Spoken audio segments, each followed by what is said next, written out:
And we're back with Truth Unrestricted, the podcast that is creating and interpreting the language of the disinformation age. I'm Spencer, your host, back again today with Patrick. How you doing, Patrick? I'm doing good, Spencer. How are you doing? Yeah, it's hot. I'm not gonna lie, it's hot. We're gonna try to Yeah. keep this episode 2 just as long as it needs to be. Okay. Yeah, but unfortunately, I do have just a little bit of housekeeping I need to do here. So I got asked to put the to answer the question of what am I doing with this podcast? Like, what is it? Can I put it into describe it a little better? Hmm. So I'm gonna give that a shot right now. So it's gonna work into what we're actually doing with this episode. Okay. So what I think we're doing in our world, our greater world, our politics and our culture and many other things is we think we're really good at explaining things and communicating, and it's a mixed bag actually. Hmm. But there are a lot of what I call ubiquitous ideas. Okay. Ubiquitous is a big fancy word, $5 word. It means that it's sort of there all the time and you never mention it, right? Sure. Everyone takes it Right. for granted. Yeah, everyone takes it for granted. That's right. So when we get into a lot of conversations, when a lot of conversations about a lot of very important topics occur, I see very often that people give an answer of course. Like, of course, that's the answer. Of course, we're going to do that. Of course, this is the thing that should be done about that. Of course. Hmm. And to me, this is a failing. This is essentially it's logical bypass, right?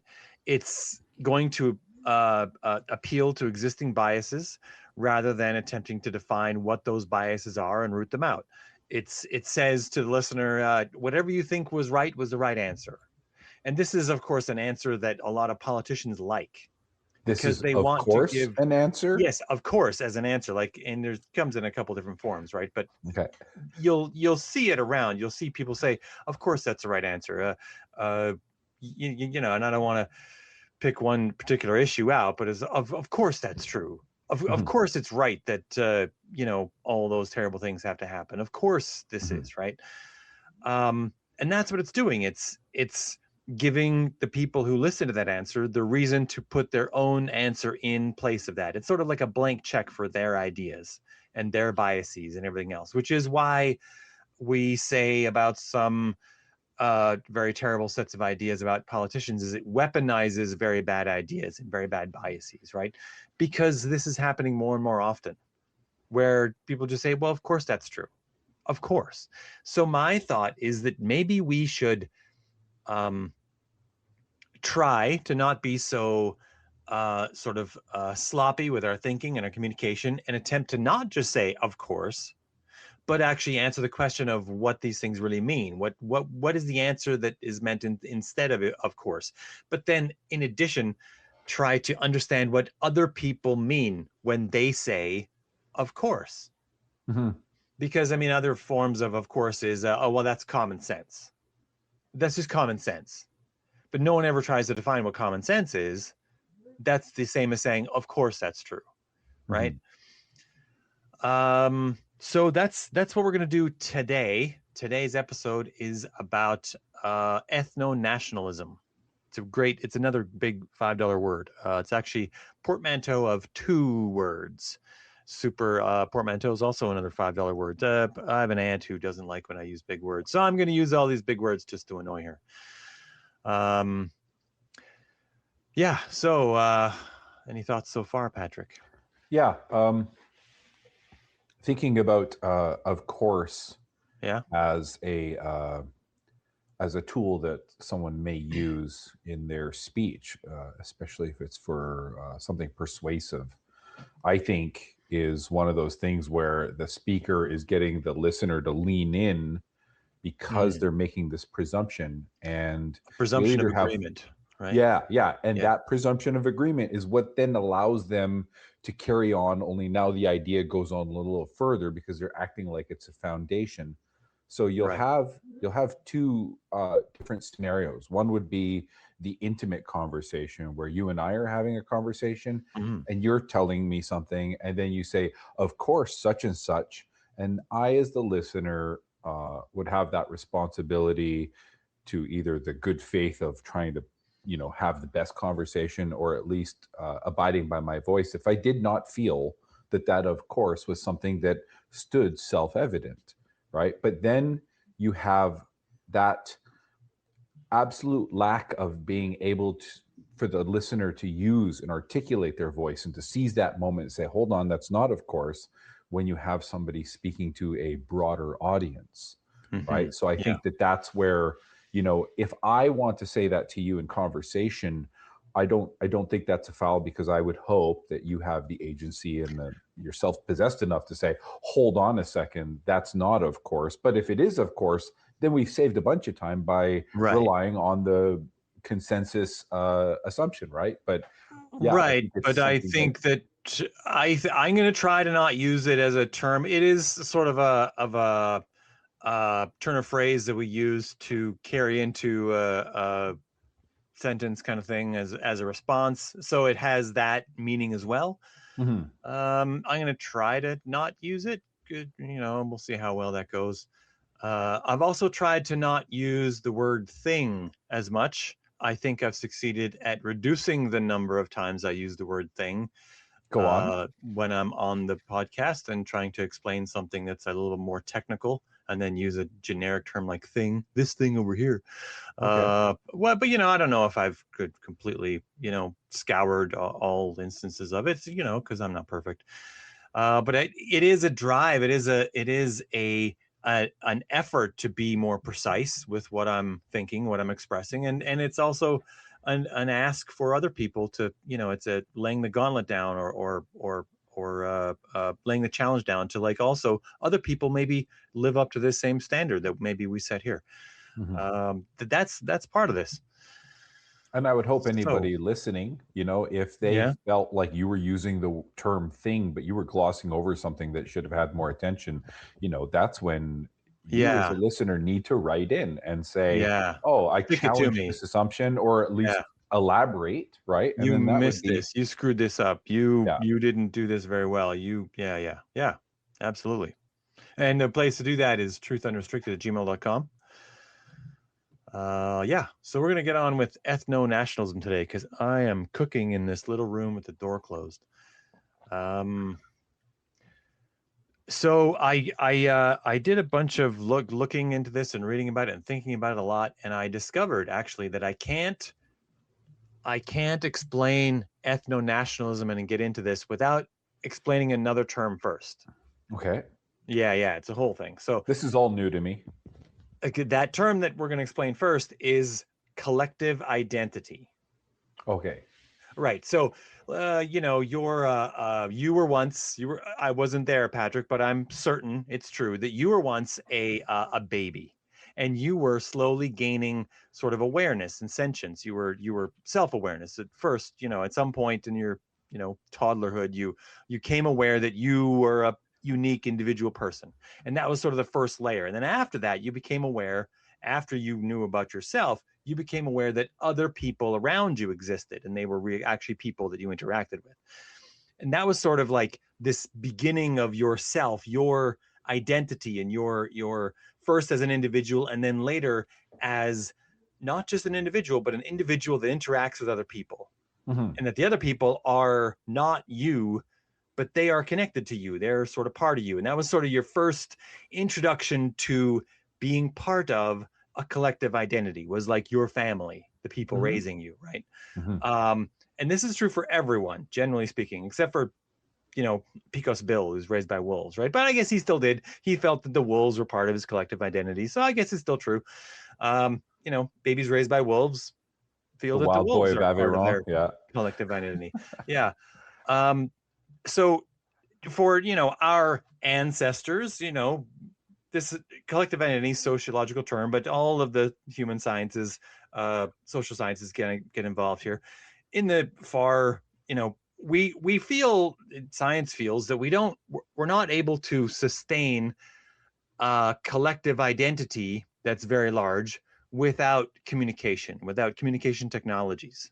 So we were very much like, like wolves probably also feel the same thing. They're social animals. All social animals we feel this collective identity. Chimpanzees are in groups, and gorillas in groups, etc. Orangutans, all of the great apes have some level of collective identity. They have their social group that they're in, and then they don't really like the outsiders, or the newcomer comes into the group and they don't trust them at first because they're not one of them, right?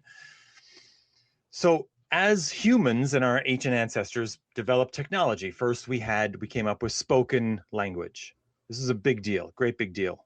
Mm-hmm. Huge advantage for us. Other creatures have some kind of a sound system where they have sounds, and they have some kind of we think some kind of a language that we haven't fully decoded, but it's not nearly as expressive as ours, at least to the best of our knowledge. Spoken language allowed us to get collective identities that were larger, which meant that our groups could be larger. Mm-hmm. We could talk to each other, and we could come to a greater arrangement of trust between each other based on words that we could use, we'd understand between each other and everything else. And almost all of our collective identities at that point were probably hardwired to who could understand us. Like, the next tribe over, if they spoke a different language, you're definitely never going to form a collective identity that includes them, right? Mm-hmm. So fast forward, took us a very long time to get past that. I don't know, 20-ish thousand years ago, whatever, we developed writing. It's a big leap forward, another big leap forward in communications, right? But this allowed us to do things. I mean, this is the story of human civilization. We were able to form groups that were larger when we could speak to each other, but we were limited. This limited us still to the number of people that we could sort of have in our groups. But with writing, we could suddenly have a much larger collective identities, right? Where we could have like rules and laws and signs that you might have, keep off the grass or whatever it is, and you could have all kinds of other things. The most important of these were not really signs. I joke about that, signs, keep off the grass. They were probably more like letters between important people in communities. So, you're in a town and there's the next town over that's a, 2 days walk or whatever. And you could send letters between them. And the leader of yours could have letters to them, and you could understand each other, and you could form, probably actually get mad at each other and have an army march over there to take them off. But empires formed alongside our ability to write, because even in like conquering, if you're powerful town and you conquer the towns over there, ruling them is a huge hassle, because you can't, writing allows you to rule them in a way that not writing doesn't, right? You can pass, orders. You can put someone in charge there, and you can write a letter to them, make sure these things are happening, and send that over there. And you can, it's an authoritarian tool, but it greatly allowed humans to build these cultures. And these cultures were in some ways very terrible, oppressive regimes, but it is nonetheless the way humans did it in history. So empires happened. It was great for some and terrible for almost everyone else. Eventually we developed the printing press. The printing press, another huge leap forward in our ability to form collective identities. So even with empires, the people that really had a sense that they were a part of a collective larger than themselves, much larger than themselves, were probably only the people in charge. Mm-hmm. For a very long time, common people didn't really care all that much about who was sort of like ruling them. Mm-hmm. If you're going to till the soil in some part of, I don't know, France or whatever, and it's the Burgundians who are ruling you this week, and it's the Franks that are ruling you next week, it doesn't really matter all that much. As long as you get to keep planting the crops so you can feed off of them, and you got to pay some food to this soldier, that soldier, Mm-hmm. whatever, you're still living, or, close enough to. It's a hard scrabble life. But for most of the common folk through much of that period, they didn't really care. Their collective identity was just their own village or their own, because they're not traveling as well, right? Mm-hmm. But with the printing press, we developed a much greater ability to develop collective identities with newspapers. You could read, once you learn to read, you could read and you could understand that the people at the far edge of the empire were also connected to you. They had lives and troubles and this sort of thing that affected you, and vice versa. And so with the printing press and the ability to communicate on a much larger scale that way, we were able to develop a larger awareness of our world and who was sort of like, what you might say, in it with us when the chips were down, right? If your, you know, area, I'm avoiding using the word nation because they really didn't have them yet. They had empires, they had city states, they had collections of villages. They didn't have nations. We often refer to them as nations when we look backward in the past, but that's actually not true. They didn't have nations. They came to an awareness of this that led to a lot of fundamental changes in how society was put together, that eventually led to the idea of nations forming. So one of the key moments in nation building was the writing down of the Magna Carta. That was sort of like 1,000 years ago. Mm-hmm. It set forth a series of rights that are supposed to be shared by people. It wasn't universally applied and sort of, I mean, ad hoc, and sometimes it was completely ignored. So, I mean, it was a long road. It was a long road to building nations. But eventually, there were, after many, many wars in Europe especially,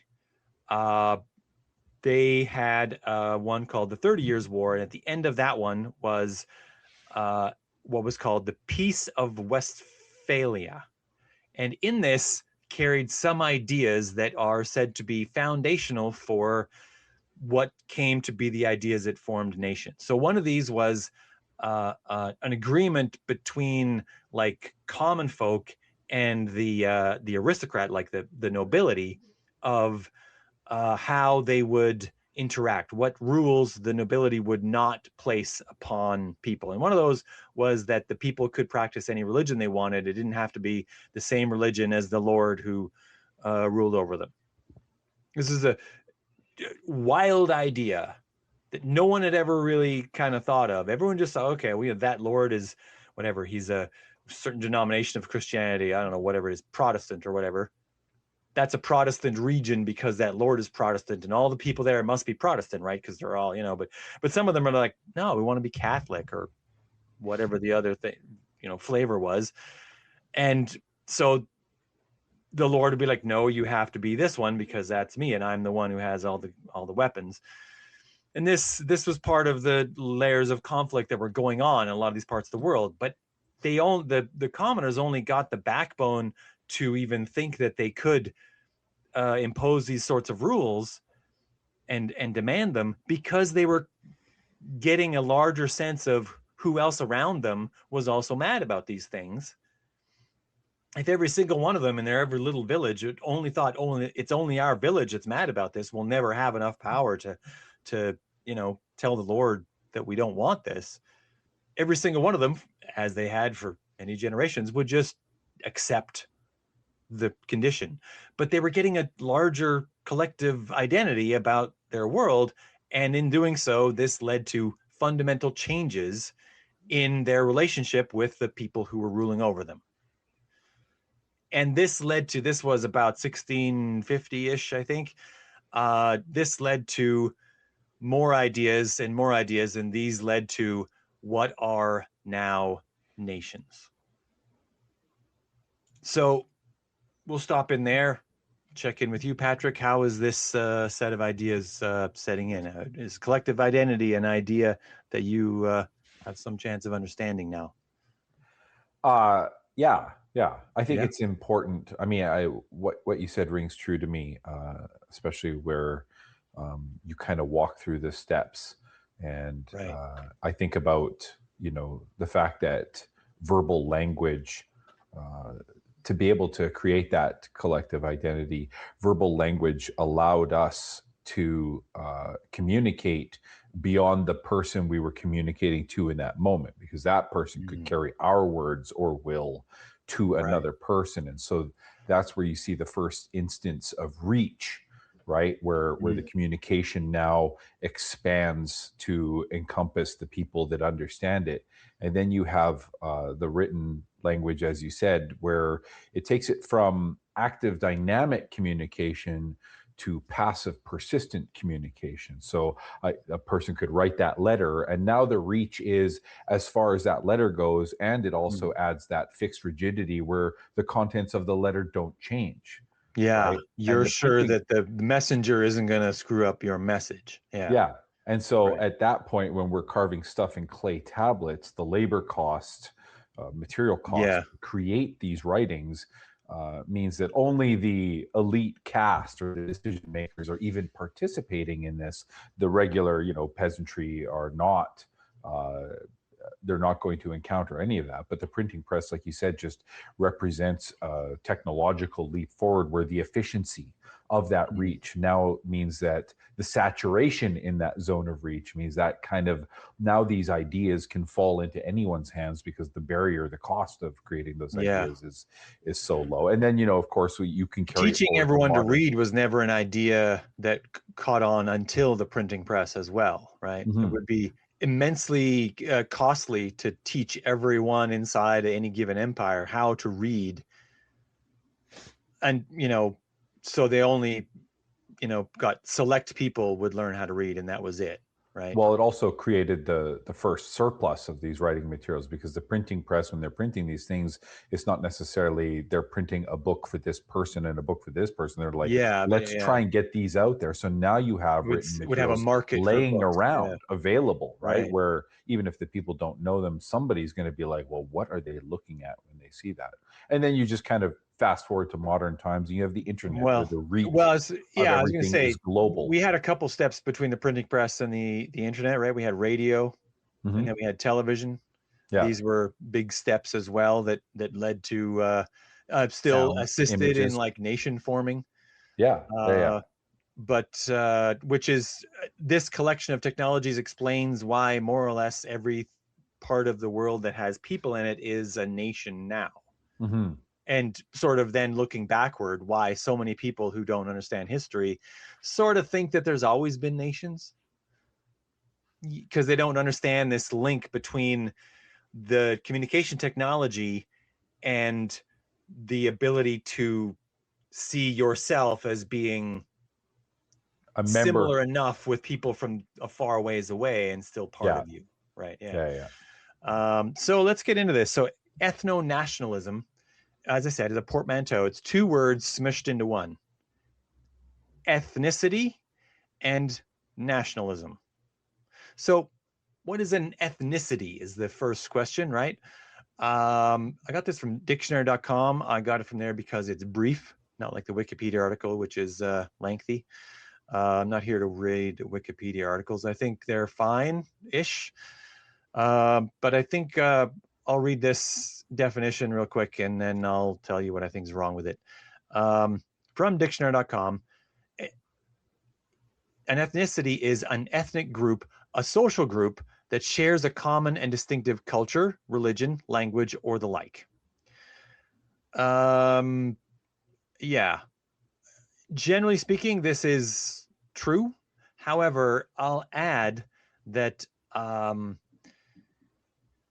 ethnicity ethnicity tends to be something that we describe other people as. Very rarely do we refer to our own sort of distinctive culture, religion, language, etc., as an ethnicity, as just one True. flavor of the many things. Yeah. So in that way, it can become a problematic word. It can become almost like a socially acceptable method of like categorizing people, which Othering. and othering, right? So like recognizing their differences in like a neutral and like supposedly unbiased way, where it can be absolutely biased, right? um and so I think also they can be ways to like smuggle into a conversation or like otherwise like whitewash racist ideas. just by referring to them instead of as their race, it's their ethnicity, right? And you sort of soften the language in that way and make it acceptable. And that's one way that this has happened. It's not that it happens in every instance of the use of the word ethnicity, but it does Mhm. happen. And so I think these are important notes to think about when we think about the word ethnicity. Also worth noting is that ethnicity is one of our favorite things now. It's a social construct, right? It only exists because of the way people socially interact. It's not like an objective thing. Some people will say it absolutely is an objective thing. Yeah, because sometimes their language is different or whatever. Some people do have a different religion, right? But we don't need to other them or otherwise like categorize them in some other way because of it. We don't need to do that. We only do that because, that's doing that is part of the use of the word ethnicity. We could just call them people. They're just people who happen to have that religion or whatever. But more often we refer to them as an ethnicity because we want to categorize them in these ways. I would say that's true. My only caution around that idea is that sometimes I feel it has some utility when we're dealing with marginalized or like segments that require some sort of protection, right? Well, To have some sort of true. language around that to identify Ethnicity why is that's the case. definitely like a term, like an anthropological term that Mhm. you'll see a lot in papers and stuff that anthropologists will write, and they aren't using it in a way that's like sort of trying to soften their inner racist or anything like that. They're not Right. using Yes. it in a Yeah. way Yeah. that right. So it has a great many uses to refer to a collection of ideas or a way to categorize people, but Mhm. very often people who aren't scientists, and the vast majority of us are not scientists, many people are using it in a way that is meant to categorize people for a non-complementary purpose. Right. Um, and that's I'm calling that ball as I see it. That's just how I see it. I think that's true. Yeah. So what is a nation then? I had this big deal where I mentioned that we didn't really have nations until a certain point. What is a nation? So a nation is like a form of a collective social structure that Mhm. has a recognized set of rights for its citizens, as well as a recognized territory in which those citizens exist. These are true concepts. So, like, we don't think of it a lot, but empires didn't always even have maps. They didn't even, we in history we study ancient times and ancient empires and this sort of thing by the use of maps to have a pictorial understanding of the shape of the world they lived in and the region they covered or whatever. But that's not always true for the people who lived in those empires. They didn't necessarily have maps. Some did, some did Mhm. not. They just were like, we own that over there, or we own that and the thing beyond it.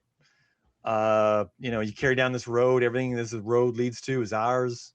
We Their built this road understanding is because we limited by wanted to their go there movement. to conquer those people, kind of thing. And that was Mhm. the purpose. Mhm. And yeah, that's our stuff now. They pay us to exist. That's sort of the arrangement that empires had. Um, and they didn't necessarily have maps. They're just like, your stuff is ours now. We don't need a map. We Mhm. don't care about maps. We don't, most of the majority of empires weren't doing it to compare, the size of the area they covered versus some other previous empire. Some of them were, some of them definitely were, but actually most of them weren't. They were just like, we want more stuff. They have stuff. Let's go get it. And Yeah, that's as they're in simple as it that was. direction. Let's Yeah. go. The stuff that comes here Yeah. from the trade route comes from there. We want Yeah. that stuff. We'll go over there because we know that the trade route, the road leads over there. We'll go get it. Yeah. We have a big army. We're pretty sure it's Gently bigger than ooze theirs. across the landscape. Yeah, yeah. We represent it as like zones of influence kind of thing, but Mhm.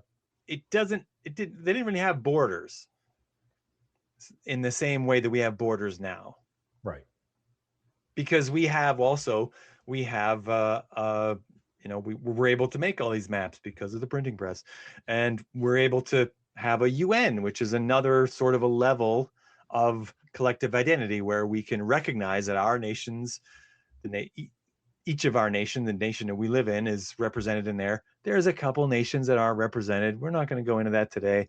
It's not a perfect system either, obviously, but the whole purpose of the UN is that everyone there recognizes everyone else and the territory between them. So the few nations that aren't there, a couple of them are not invited because they don't recognize what would be called like the map, the common understanding of what the world map looks like. Mm-hmm. And they don't recognize the borders, and so they're not playing nice, and maybe they don't show up to the party. But we're not going to get in that today. That's a whole different thing. But yeah, the idea is that they recognize, and since we've had the UN, it's not the only reason why this has occurred this way, but since we've had the UN, we have had fewer sort of like border conflicts between nations. We've still had a lot of conflicts. We've still had a lot of killing. We've had nations that are not fully cohesive. We've had civil wars between them. We've had genocidal things going on. There's still a lot of bad things in the world, but there's been fewer of these sort of conflicts like we had in like World Wars I and II, where like all your stuff is going to be ours once we cross this border and move the border and just subsume your nation into ours and many other nations into ours. I mean, that has calmed down. I mean, also the atomic weapon thing has also been a factor, and a couple other factors as well. Trade, increased trade, and everything has also been a thing. But yeah, we once we all recognize where the borders are. It's harder to just like pretend the border's never been there, right? Which is the thing that definitely used to happen. People used to say, "No, this is always our stuff. It's always been our stuff. It just you took it from us for a while, and now we're taking it back." Mm-hmm. That idea has gone away to some extent, at least. Hopefully, it goes away permanently, but we'll see. But that's what nations are: is there these understandings between the people who are organizing those nations and the people that are in them. And I do say that there are formal laws or whatever. They're not always followed in those nations. Some of them have a high degree of corruption, which is essentially unspoken agreements to not follow those laws and to give preferential treatment to some people. Yeah, that's true. But the idea for them is there. There's a reason why we have the word corruption and that it exists as a thing, that kind of unspoken agreement to like not follow those laws, is because those laws exist. I mean, we've moved those ideas far enough that we have to talk about the corruption in that way. Mm-hmm. So we have this ethnicity and we have nationalism. So when we put them together, we get the idea that ethnonationalism is then sort of the idea that each nation should represent one ethnicity. Okay. Okay, right. And that each ethnicity should have a nation to represent it. Oh. Okay, right. Oh, right. I mean, that's sort of a way to put it, right? And to some people who have a highly ordered sense of the world, they come to the idea, well, it sort of makes sense, a place for everyone and everyone in their place, right? Sort of like their desk is maybe ultra organized and they have a specific spot for the blue pens and another specific spot for the red pens, and then maybe they have black pens and they're in another specific spot for the black pens, and felt pens also go in a different spot than those other three, and everything has its own place, and everything's organized and tidy and neat. But humans don't really work this way, right? This idea doesn't account for a lot of really human things, which is like things like, I mean, just like wanderlust, right? The idea for people to just wander and go places out of curiosity would put them in places that aren't, the nation in which their ethnicity is the supreme. But where they'd Um, still want their fundamental rights protected. well, we'll talk about that. I think people who sort of have feelings for and fall in love with people of other ethnicities are obviously that's a thing that happens between people, but it's a thing that is very naturally opposed by ethno-nationalism, because all of a sudden you have a let's say you have a white person and you have a black person, and they get married and then they have children. God forbid they have children, Patrick. They have children, then of course you're stuck, because now you have to wonder what you're gonna say. We're gonna deport the black person. They belong somewhere else because they're of a different ethnicity, maybe. And then you say, well, okay, well, maybe the white person goes with them, but where you're sending them is not really a white person's nation. So I mean, the ethnicity, they have to stay here. But then the children are there. Are you calling them white? Are you calling them Mhm. black? Are you right? So you get this whole thing where this makes ethno-nationalists very uncomfortable, which is the one of the sort of sets of ideas that leads to people saying, well, maybe if this ethno-nationalism thing is a thing that we like, maybe these people of different races, they don't mix. They don't mix. They don't, white people don't marry black people. They also, neither of those marry Asian people or whatever, and maybe none of them marry anyone from any of those Hispanic countries, which is also, you know confusing because they're not really Spanish, but most of them anyway. Yeah, I mean, that's that's an idea that flows naturally from ethno-nationalism, but maybe it again, these humans who are just making human decisions are doing things that the ethno-nationalists sort of start to hate, right? Um, People who are displaced because of the predations of other more vicious humans is another factor in this, right? You have refugees, and often those refugees are refugees because people in other nations, authoritarian powers or whatever, are themselves ethno-nationalists. They say, no, this nation is for the people of this place. One moment, Patrick. Okay, back. Sorry about that. Yeah, so we have people who are displaced by, you know, violent dictator X says only the people who fall within these certain parameters are belong in my nation, and everyone else needs to get out now. And then they armed guards come in and start shooting people, and then they leave in droves, right? Because they want to live. And those people inevitably have to go someplace else, and that place is usually also not a place that is filled with the people who have their ethnicity. Mhm. Um, and so we find, actually, when we look at it, that we have many more ethnicities than we have nations, actually. Um, That tracks. yeah, yeah, it's there's a lot of different ways for people to live, Mhm. and that's essentially what we're saying with an ethnicity. This is a group of people who live a certain way, and if we were going to try to push them each into their own little pocket of the planet and have only them be there, we would start to have just many more nations is what we have, and many of them Mhm. would be much smaller. I mean, when we talk about ethnicity, we also very it's also a word that very greatly um, generalizes very often. I mean, from Canada's perspective, many people will refer to person as having an African ethnicity, but that must be a great surprise to people who are in Africa, who look at each other and say, we're the most diverse continent, ethnically speaking, on the planet.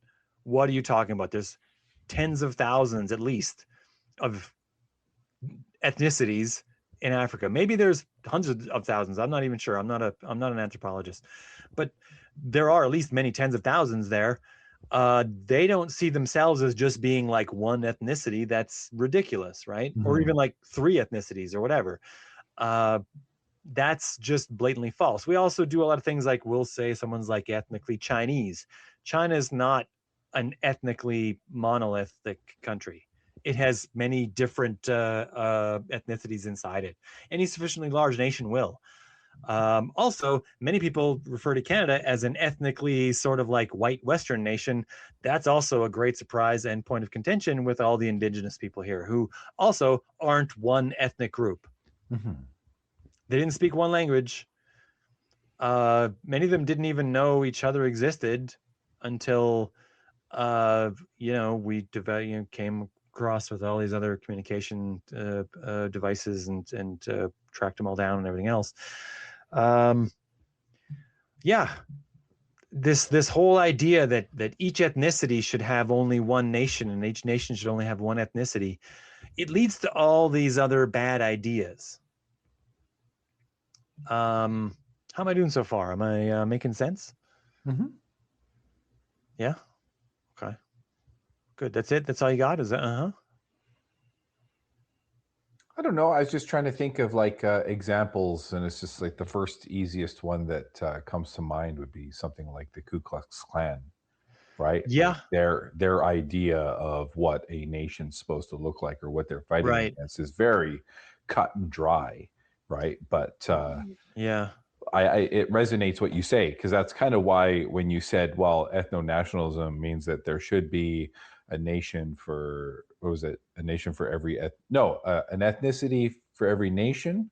Yeah. So One to say that, ethnicity like, for every yeah, nation and should be every. white Canada or something, but to have a Yeah. nation for every ethnicity, whoa, that's Well, really yeah. splitting all the But available what's usually sort of spoken under the breath or never mentioned at all is that whatever ethnicities don't make it in the sort of great clash to have, mhm, to decide which ethnicity rules each nation, well, that they're the ones that's very survival of the fittest, right? It's very mhm, shrug off. Well, I guess they didn't make it. yeah, Uh, you know, we'll go on without them, kind of thing.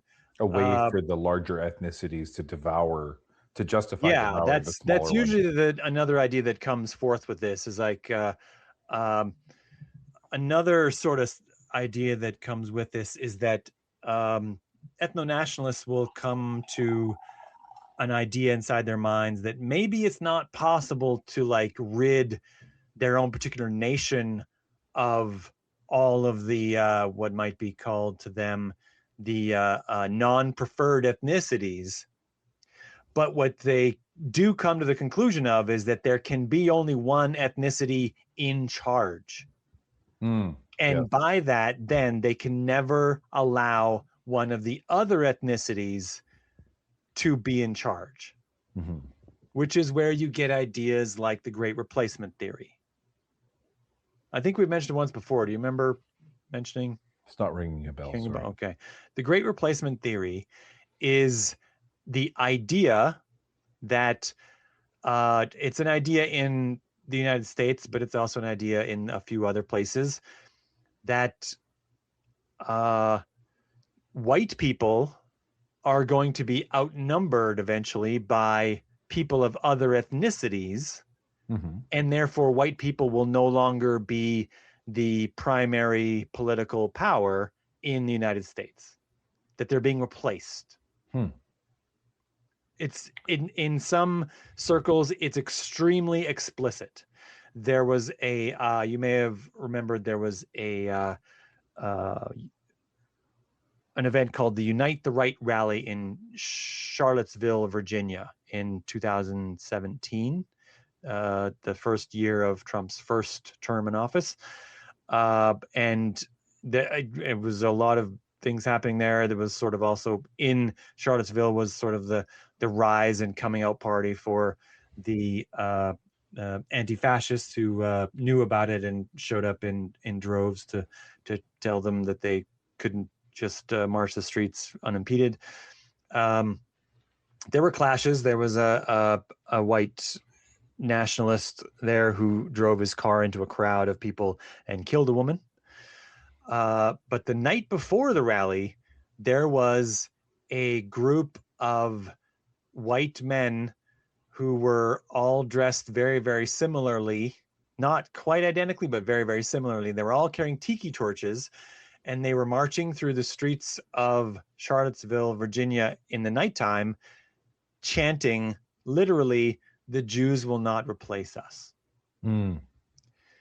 Yeah, this was sort of a view of things to come, as we were some people were, and maybe still are, convinced that this whole thing about Trump and the idea that he's emboldening bad people is maybe just a bunch of fluff or whatever. This is directly contradicted by the events of Charlottesville, and that particular flavor of ethno-nationalism is what's called white Christian nationalism. So it carries with it the idea that the United States should be a Christian nation, that it was founded on Christian principles. Uh, there's a commentator in the States. Why can't I remember anyone's name?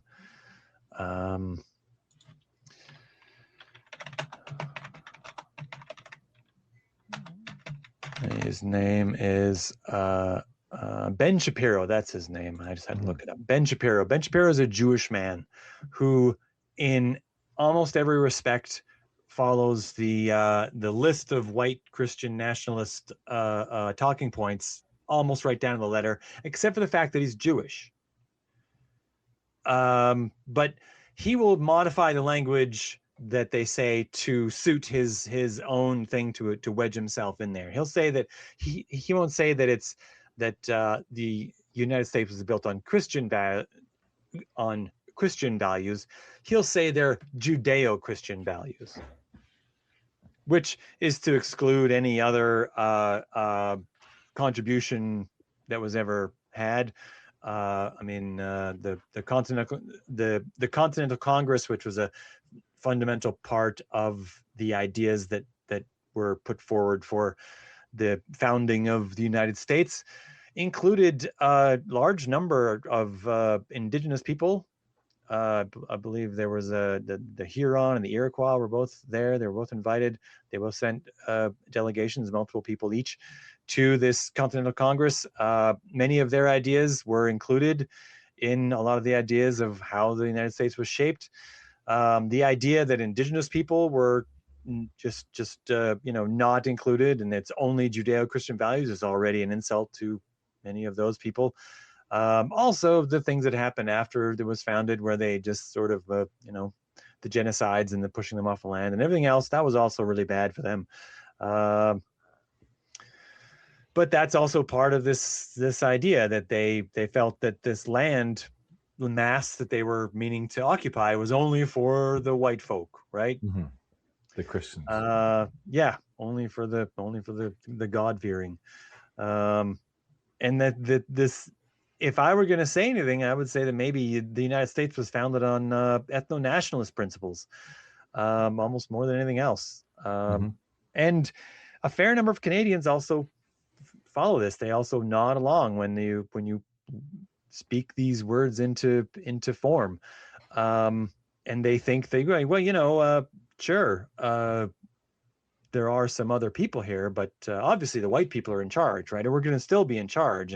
And if we keep bringing other people in here, maybe we won't be in charge, and then there'll be a problem, because it's unclear what that problem will be, except that it will just be that it'll be run by them. It'll be their rules or something, except that we have a set of rules for how we interact with whoever's in charge, and what rules will be followed, and how those rules are changed. And it's a system that doesn't give any preference to any ethnicity, any religion, any particular form of anything. And if anyone wanted to change it to some other set of rules, that's when our system comes into play, and we continue voting to vote for the people who would make it go the way we want it. That's how it works. Agreed. Yeah, and I think the idea that it won't be, strictly speaking, like white people in charge. Well, yeah, but no other single group is numerous enough to say that it's going to be them in charge either. This whole idea doesn't make any sense. It's not like there's, I don't know, Muslims are gaining ground at a speed that will overtake faster than, you know, Buddhists or Hindus or Sikhs or any other religion, even just counting the religions, right? Um, you know, we have people from so many countries here that we can't, it can't be said that any one of them, but the fears put in forward by ethno-nationalism say it doesn't matter which other one. The fears of ethno-nationalism say that it has to be white people in charge. That's all Mhm. it is. It just, you just have to not let go of the conch, as it were, right? Right. You know, And that's why the right. mixing of the races is such a threat, because then the descendants Yeah, they are won't more likely know. to vote against that kind of like Or they, prioritization. yeah, if it goes time to separate or whatever, and you're like, well, how do you Mhm. separate this child? Yeah, and there's been Which is times in our ironic. history where we were racist about that too, with Yeah. indigenous people and who had rights as an indigenous person, and Well, we've seen portrayals of yeah, that idea about breeding them out, right? And it yeah, seems to be there's been some backfiring a bit, people, because yeah.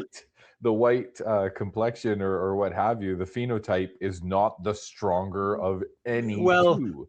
the other problem with that is that humans were unhelpful in the project. I mean, even as just a sort of a social engineering concept, like let's say we're cruel and inhumane and we're gonna, I don't know, breed them out.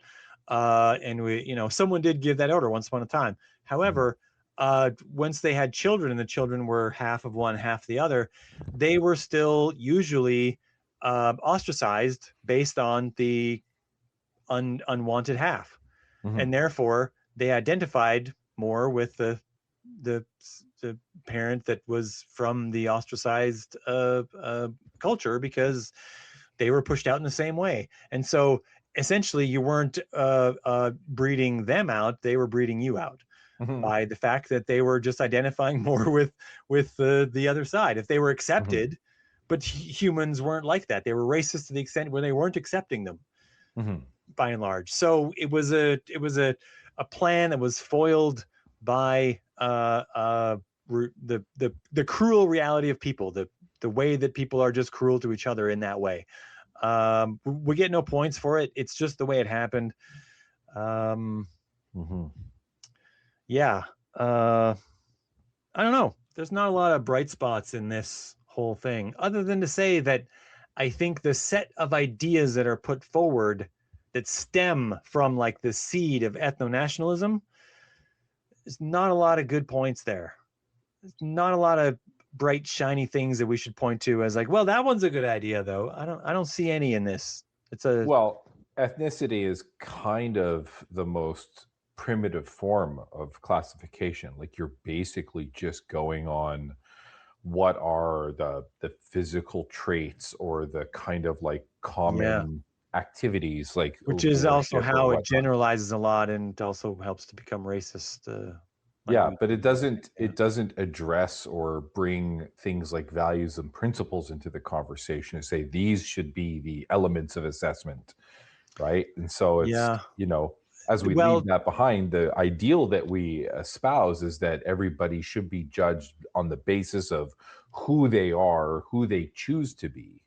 those are ideas, though. What you just mentioned are ideas that come forward in speech, like what the sorts of things that Ben Shapiro will say, for example, is that America was built on Judeo-Christian values almost exclusively, and that those values include, and he'll list them there. It's a strong work ethic, Mhm. implying that people of other ethnicities don't have that, didn't come in with that module included, right? Like Well, that. what does he That do when he finds someone who's not a Judeo-Christian that has a strong work ethic? Does his brain just frazzle? he never finds one Yeah. conveniently, right? He Oh, never. he's not Yeah. gonna see it that way, No, yeah. no, yeah, yeah. Yeah, exactly. He's gonna, he's gonna, yeah. But in this way, he'll even as a moment of what might be called, like we said before, mostly when people, we as humans, are using ethnicity, we're using it to categorize other groups other than our own group. In that respect, he is using it to categorize his own group, but it's to give the positive properties and traits onto his own group. to Mhm. say we are so great, chest thumping, we did this because of our positive things that we did and contributed to the world, or whatever. And he'll list them all, but I remember specifically him going on about hard work as being one of them, and I'm like, okay, dude, there's a lot of people hardworking in the world, right? Like, I've Mhm. never seen, like, we have them here, like people who talk about people from the Philippines and how hard they work. Kind of puts a idea that these are Judeo-Christian values as a thing, right? Because I don't know, they're not. They're they're definitely not these white people that they're talking about. You know what I mean? Mhm. Like Chinese people are also tend to be very hardworking. Japanese people also very hardworking. Mhm. Uh, A many other lot of people white very people not hardworking. very hardworking. Also, a lot of people in Africa are very hardworking. Yeah. Actually, they, for a long time they weren't using the same technologies we were using, but that hasn't mattered. They're catching up at a remarkable rate, right? Mhm. Um, there's an idea put forward by someone that the other nations, as they catch up, are going to have to go through all the same sort of phases that the Western world did. But I don't understand why anyone takes those people seriously. Like, Mhm. do they think that Why? Yeah. the African nations are going to struggle through a colonial age? They struggled through a colonial age already when Western nations colonized them. Yeah. Like, this whole idea doesn't make sense. They're not going to have to go through the development of car manufacturing business, stage or whatever. Like, they're not going to have to do that. They have cars. They bought them. They producing them and selling them there all the time. Uh, they have smartphones. Like they're catching up really, really quickly. India didn't have to go through all those same stages. They caught up very, very quickly. They're gonna put people on the moon in a not too long a time, I Mm. think, right? Like, it doesn't make any sense, the idea that they have to go through all this. And I think the idea that they have to go through all this is part of that othering. It's part of that idea that we sort of went through that, even though we were born into this. Our grandparents, great grandparents, whatever, they kind of were a part of all that, uh, but that we inherit it. But like, the idea that there was some hardship that led to us being here, and that it's not fair unless the other nations or other ethnicities and other nations that have other ethnicities, whatever, also go through similar hardship. And it's like, that doesn't make any sense. Why? Like, it doesn't matter. It's this weird, what, some kind of hazing we're going to put them through. Like, it doesn't make any Yeah. sense. Let's just get them up to modern standards. Like, Mhm. they'll learn it. They'll catch up. They're already learning it on their own. Like, it doesn't. Yeah. That's So why anyway, we model things that are successful. we model. Say that again. We model things that are successful. So when we see somebody or an organization that has utilized a strategy to achieve its success, then we can model that for ourselves and say, how does that look if I do that same thing? Right? I don't have to go through every growing pain Yeah. that that person or organization went through. I can Right. say, what were the key success factors, and say, just apply that to how I'm doing it. And then modeling Yeah. is kind of like, envisioning a Yeah. person. Because also, every Western country didn't, or every Western company and corporation didn't have to reinvent how to have a corporate structure. They Mhm. copied it off each other. The Mhm. idea that they had to struggle through and develop this whole, you know, reinvent the wheel and everything else is a bald-faced lie. It's obvious. They just copied each other. Anytime one of them had a better idea for how to structure it, the other ones immediately copied it and they carried on, right? I mean, Yeah. why shouldn't all those other places copy us and catch up right away? How Yeah. much better would the world be if they did? It would be way better. Well, I mean, that's the infectious nature of innovation. Once it's witnessed. Ideas are more Yeah. important than anything else. Yeah. Yeah. Okay. Well, as an idea, I'm calling ethno-nationalism a very bad idea. Mhm. If you don't think that's true, go ahead. Tell me about it. Tell me why you think. Come up and stump for ethno-nationalism. Tell me all Yeah. about it. Yeah. Yeah. Um, Yeah. Other than that, I think we'll sign off. All right. Good So, talk. yeah. Till next time, Patrick. Ciao.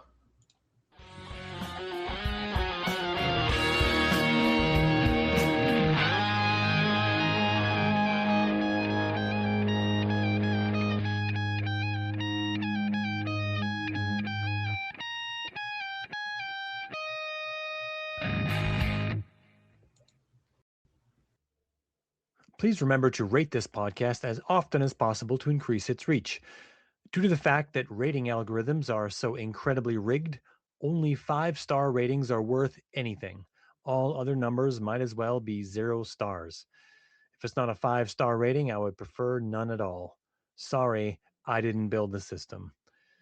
Please subscribe to this podcast to get the latest episodes brought straight to you and recommend it to whomever you think would enjoy it. And special thanks to Jeff Powell for the theme music. I paid for it by listening to him play his old acoustic guitar until the strings broke back in high school. It was worth it.